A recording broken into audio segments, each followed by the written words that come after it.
Worth your money means something specific here. Low repair bills, easy entry, good visibility, parts any local shop can find. 7 trucks fit that description right now, and the countdown starts with the one most dealers barely bother advertising. Number 7. The Ford Ranger, 2001 through 2011, with the 3.0-liter Vulcan or 4.0-liter SOC V6 under the hood. Small footprint, tight turning radius. None of the bulk that makes parallel parking a wrestling match. That size matters more than people admit once reaction time starts changing with age. The AAA Foundation for Traffic Safety has pointed to visibility and vehicle size as two of the biggest factors in older driver comfort behind the wheel, and this generation of Ranger sits low enough to see the hood line clearly, without towering over crosswalks the way a full-size truck does. RepairPal's cost data places this Ranger among the cheapest small trucks in the country to keep running. Nothing electronic worth mentioning, no turbo lag, just a distributor and carburetor feel, even in fuel-injected form. The catch, and there's always one, door handles on early years can feel stiff in cold weather, something a mechanic can fix in 20 minutes for less than the price of a tank of gas. Number 6 moves into slightly newer territory. The Nissan Frontier, first generation, 2005 through 2015, still wearing the same basic body through most of that run. Nothing changed year to year, which sounds boring until you realize it means used parts interchange freely across a full decade of production. Insurance data tells its own story too.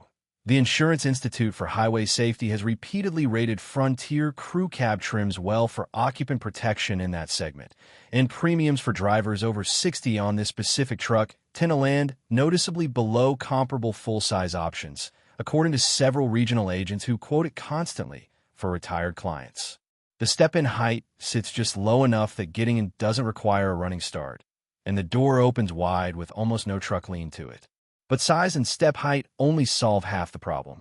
The other half is what happens when something actually breaks, and that's where the Frontier quietly wins again.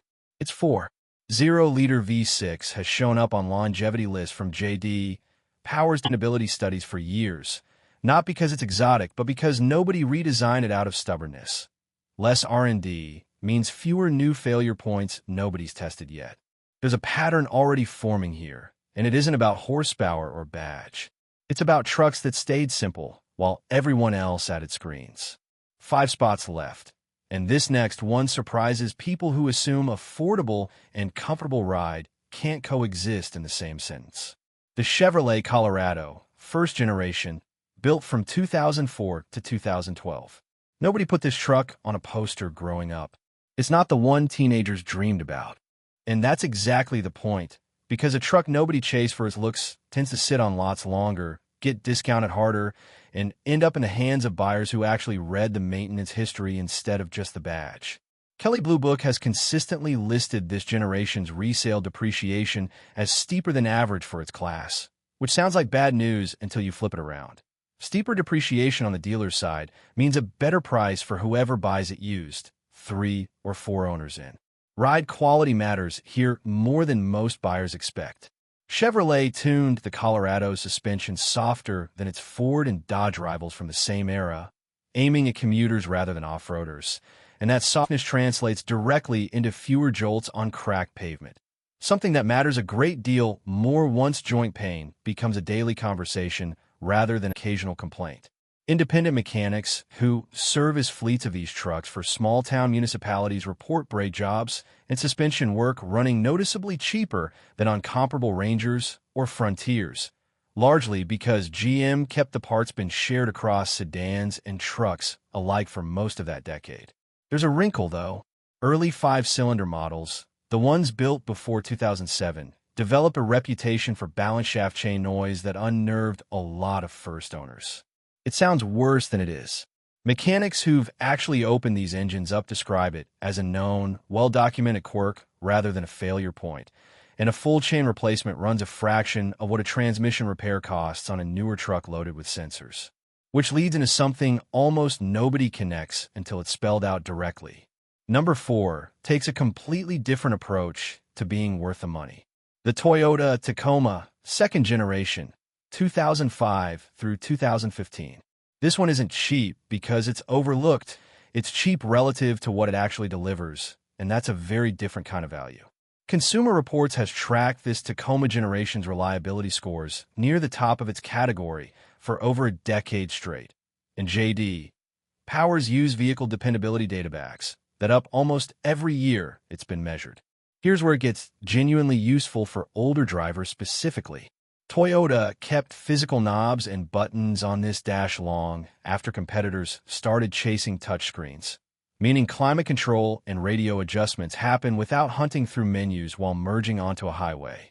NHTSA crash data on this generation also shows strong marks in frontal and side impact testing, categories where older passengers face measurably higher injury risk in a collision. 3 trucks remain, and the next one gets dismissed by truck purists for the exact reason it deserves a spot on this list. The Honda Ridgeline, first generation, 2006 through 2014. Forums spent years arguing this wasn't a real truck because it shares a unibody platform with the Pilot and the Odyssey instead of a traditional body-on-frame setup. That argument missed something important, and it's taken almost a decade for the used market to catch up to what that actually means in practice. A unibody chassis rides tighter, quieter, and far more like a sedan over rough pavement, which matters enormously for anyone whose back or hips aren't as forgiving as they used to be. Consumer Reports has rated this Ridgeline generation's reliability scores closer to Honda's car lineup than to its truck rivals for years running, which is a strange compliment until you understand exactly why it applies here. The bed sits lower than almost any competitor from the same decade, meaning loading groceries, tools, or a folded wheelchair happens without lifting anything above waist height. That single detail, rarely mentioned in any review written for a younger audience, quietly makes this one of the most practical used trucks sold for anyone dealing with mobility limits. Parts stay cheap too, since the J35E6 under the hood was shared across several Honda and Acura models for well over a decade, keeping supply high and prices low at almost every independent shop in the country. There's a catch worth naming honestly.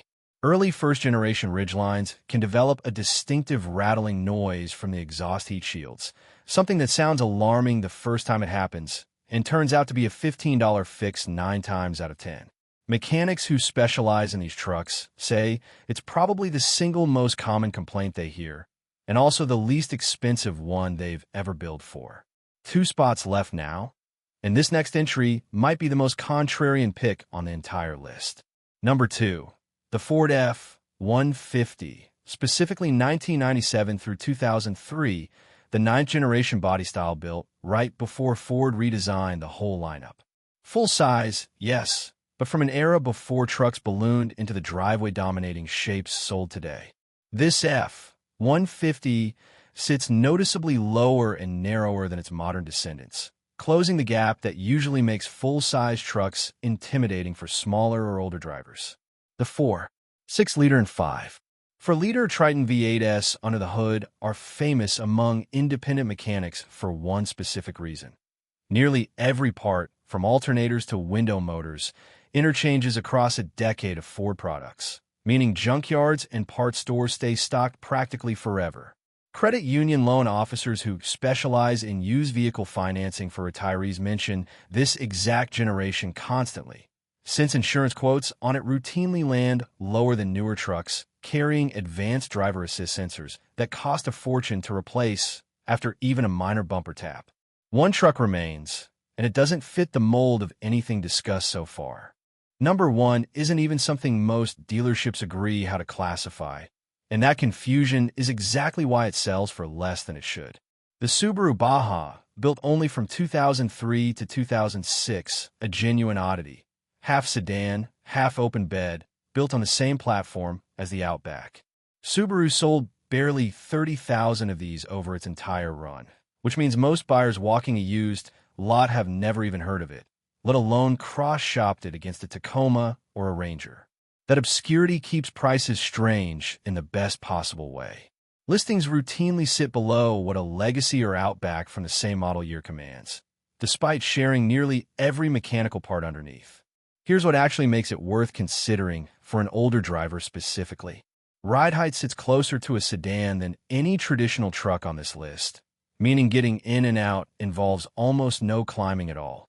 Standard all-wheel drive came on every single Baja built, a detail rarely mentioned in casual reviews, but hugely relevant for anyone driving through winter in a region that salts its roads or sees ice on bridges.